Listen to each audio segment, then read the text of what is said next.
For this electric start YZ300 woods build, I stripped the blown up YZ250 I started with all the way down to the frame and rebuilt every component.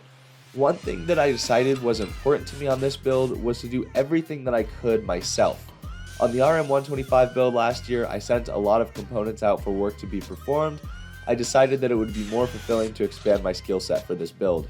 So I got a Cerakote set up and I Cerakoted parts for the first time. Millennium, of course, did the work on the cylinder for that big bore, and Deja Moto provided some assistance with some suspension expertise.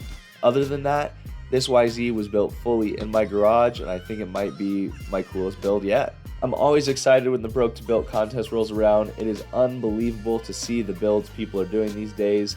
Super awesome of Cam to put it on, and I really appreciate all of the camaraderie in this bike build community. So, good luck to everyone else in the contest, and I hope you like the YZ300.